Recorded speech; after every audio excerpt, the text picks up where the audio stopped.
Let's welcome in our guest joining us on the show. On the fundamentals, we have Vineeta Sharma of Narnolia Financial Advisors, and on the technicals, we have Vikas Indrajan, Senior Analyst at Reliance Securities, joining in. Welcome to the show. Thanks so much for joining in. Vineeta, let me start with you. It's a bit of a somber start that we've seen as far as 2019 is concerned. We've had 4 trading sessions. We've closed lower for the week. As far as the benchmark indices are concerned, we have seen a fair bit of pain come in for the mid caps and small caps as well. And of course, the big message has been the volatility that does seem to be here to stay.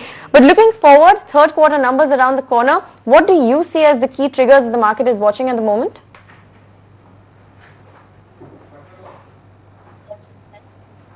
See, if we consider how Nifty has moved in last 2 to 3 months, market is moving around, 10,500 on the lower side and 10,900 on the higher side. So every time when the market is coming around level 10,500, the positive of earning expectation for FY20, which is 20% growth plus, that all the analysts across street are estimating. So that is holding on to the market at the lower levels, and at the higher level around 10,900. Again, market is not able to breach because of the global uncertainties that is keeping some kind of pressure on the market, as well as there is because there is election things getting built up. So there is some sort of a doubt that there could be government taking some populist measure which would there is a risk to the fiscal deficit, and that probably is keeping the market on the higher side a little capped up. As regards what we are expecting, because the earnings season this time is very, very crucial for us, in the sense that how the management commentary will come post the result season will be the guiding factor for how the estimates for FY20 will pan out. Because most of the companies, in fact Nifty as such, we are expecting a 21% plus kind of a growth for FY20. So that's my view for the market. All right, so that's the view as far as third quarter numbers are concerned. Because in terms of technical levels, it looks like, we're stuck in that range. 10,900 or so seems to be a very tough resistance as far as the market is concerned. And today, in terms of Friday's action, we were struggling to hold on to 10,700 to begin with. Give us a sense of not just what you're seeing for the Nifty, but also the Bank Nifty, because we've managed to close out in positive territory on the Bank Nifty, but only just, in fact, completely flat for the week gone by.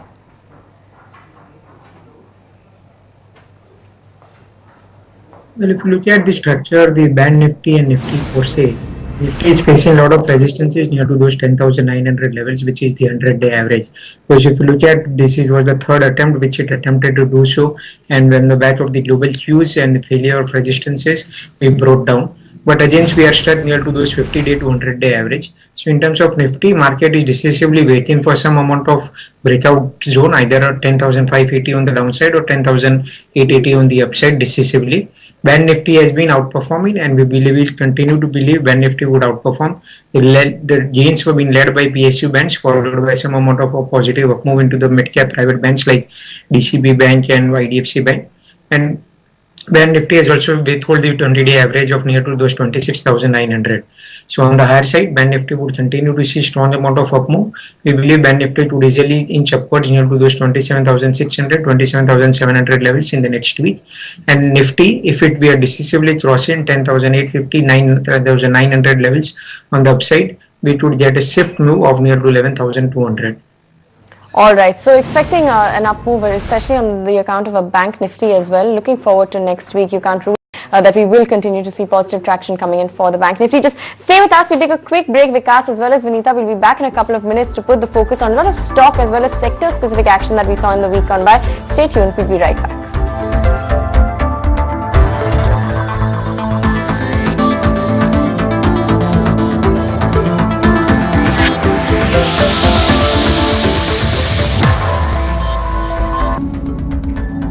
Welcome back. You are watching Markets Next Week right here on Business Television India. I want to start with some of the big losers of the week gone by because that really gives us a sense of where we're seeing the pain in the market at the moment. Vineeta, let's talk about metals. We saw sharp cuts come in for many of the frontline metal names, even the mid-cap names given to a lot of selling pressure. There is a fair amount of concern here in terms of the demand environment in China. Their factory output contracted for the first time in 19 months, and on the back of that, we saw downgrades coming in from brokerages as well for many of these individual stocks. But just as we closed out the trading week, we got that news coming in of a rate cut from China's central bank, and that's definitely going to go to some way to boost the kind of stimulus that we're seeing in that economy. Metal stocks saw a bit of a pullback in the last hour of trade on the back of that news. But overall, what's the sense that you have on metal counters? Do you think that we'll see a significant improvement going forward from here?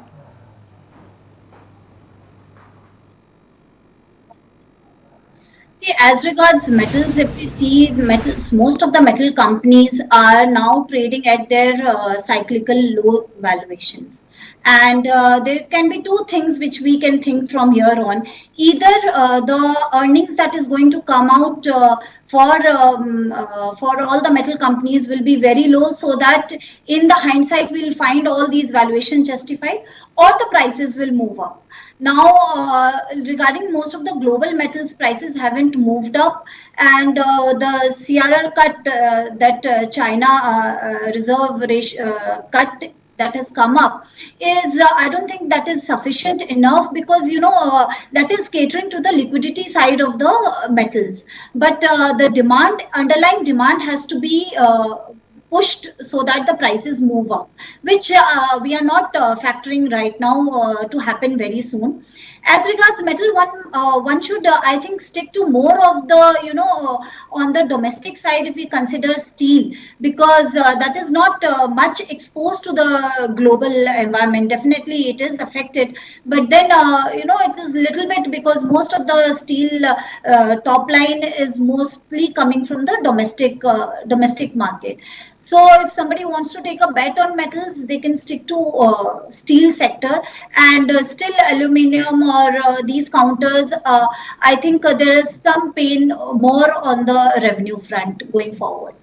All right, so clearly not out of the woods. Expect some pain to persist as far as the metal space is concerned, but if at all, steel is the preferred pick. Vikas, we saw deep cuts coming in for names like Vedanta. It fell nearly 4%. Similarly, seeing cuts coming for a JSW Steel, JSPL, Tata Steel, all of these seeing cuts in excess of 5-6% in the 5 trading sessions gone by.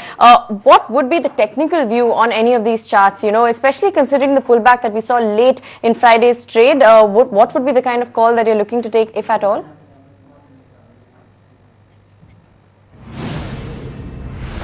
If you look at the metal index, the sector, if you look at the Monday first priority day, the metal index was up by 2%, and then we saw some amount of sharp profit booking during the week, and the later part of the day, in the last 1 hour, we have shown a complete reversal where the market individual stocks have some moved up in the range of 2 to 3%. So if I look at it as a longer picture, say if you look at the metal index stopped on January 2018 here to some 40 to 50 odd levels. So if I draw the line from February 2016 low to Jan 2018, it has completed its 13-month cycle on the down move. And a 50% retracement of the complete move from 1400 odd levels to 4250 comes near to 2850 to 2900 levels. So that level would continue to act as a strong support, and we believe metals risk reward ratio continues to be favorable to do longs at current levels. Maybe it would look contra at the current levels because the base sell-off has happened in the first week, but we believe the risk reward ratio to do long is very much favorable. In terms of individual pockets, we believe Hindalco proposed throughout that JSW Steel would be the preferred batch in terms of the metal space, followed by Hindustan Zinc.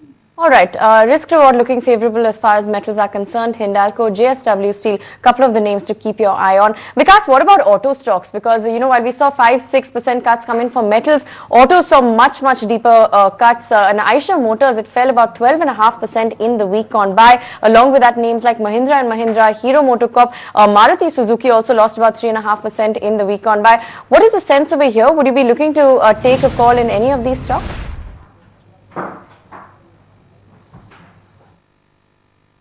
The auto sector could see some more amount of profit booking because what we have seen is that the sector witnessed a good amount of up move and equally amount of sharp profit booking what we have seen. So we believe the auto sector still there is some amount of where I hope that the market should see some amount of consolidation to corrective phase. But from the selective auto space, Mahindra and Mahindra, the stock has witnessed a strong up move from the lower end of the range of near to 700 to 815 and equally corrected sharp. So it is once again back near to those support zones of around 700 to 715 level. So the risk reward ratio in terms of Mahindra and Mahindra looks pretty good to dwell on the launch side. In terms of Eicher Motors, the sell-off has been pretty sharp, and so we believe the stock would continue to see some more amount of pain, and it would run into a time-wise correction instead of a price-wise. All right, so the chart's clearly looking weak as far as auto majors are concerned. We've seen a fair bit of pain and we can expect things to look quite tough going ahead as well. But slightly longer term, Vineeta, if we talk about the auto space, of course, the December auto sales numbers were nothing to write home about. A very disappointing set coming in from most of the majors, and that's really what contributed to the kind of selling pressure that we saw for the stocks this week. But slightly longer term, do you see any of the concerns, the overhang that we had from crude prices, for example, dissipating as we look forward to 2019? Would you be looking to get into auto at lower levels here?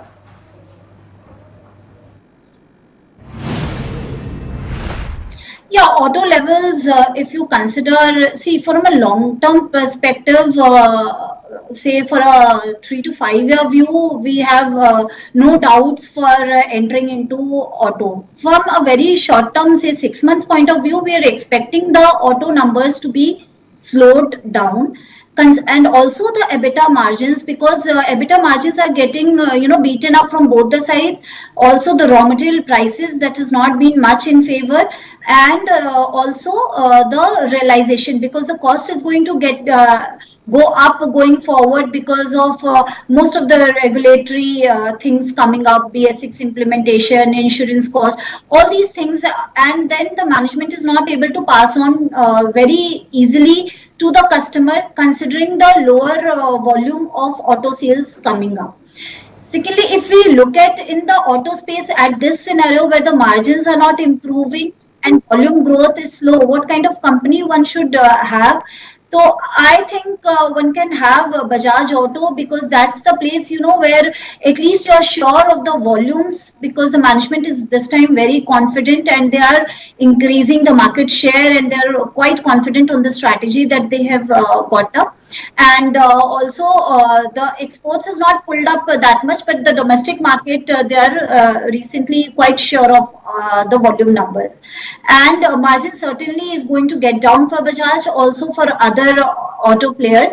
And the cash flow, if you look at Bajaj Auto, the cash flow and the dividend yield, everything works in favor of the company.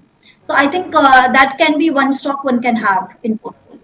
All right, let's talk about, some top bets then going forward to next week. There's no doubt about it, this is a tough market to be trading in, but perhaps stock-specific action is the only strategy that we can employ considering the volatility that we're seeing on the street. Vikas, let me start with you. There were certain pockets of outperformance. Mid-cap banks had a very good week once again, coming on the back of a strong couple of months, in fact, that we've seen for this space. A name like Bank of Baroda reacting positively to some news flow in terms of the share swap ratio as well. Would this be on your buy list or anything else that you're liking?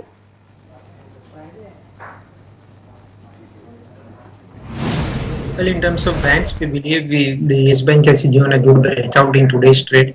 The stock has seen consistent volume increase. If you look at the structure, yesterday also in the last 2 days of fall, the stock has continuously received good amount of outperformance and holded on to levels of those 180, 183, and it has considerably moved above those 190 odd levels. So we believe one can initiate launch in Yes Bank at the current levels of around 189, 190 with a stop of around 179 for a target of 215 from the private banking space. From the PSU banking space, we believe State Bank of India has been seeing good amount of outperformance. So State Bank of India continues to look attractive on the higher side. Crossover of 305, 307, which is this minor resistance. If that is being crossed, we believe the stock can head further higher near to 320 to 325 levels. All right, so that's a Yes Bank from the private banking space and a State Bank of India. A couple of picks there in terms of technicals. But what about you, Vineeta? Which are the names that you are keeping on your radar? We're seeing quite a bit of volatile trade in several sectors. Any specific stocks that you're keeping your eye on, waiting for them to get to attractive levels?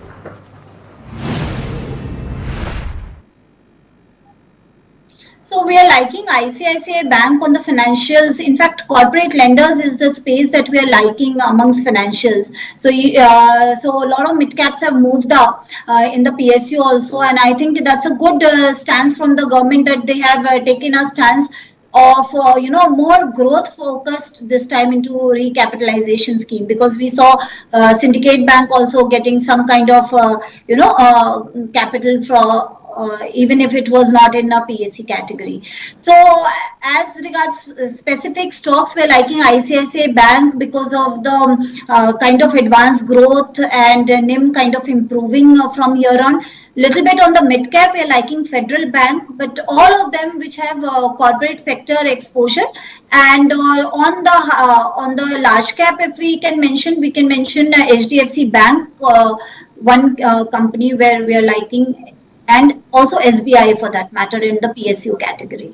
All right. Thanks so much, Vineeta, as well as Vikas. Appreciate your perspective on the market. So those are a few stocks to keep on your radar as we go forward from here. It has been a very volatile start to the as far as 2019 is concerned, and we can expect volatility to remain going forward as well. But that said, there are still some opportunities if you keep the action stock specific and sector specific as well. But that's all we have in this edition of Markets Next Week. News and updates continue on the other side. Stay tuned.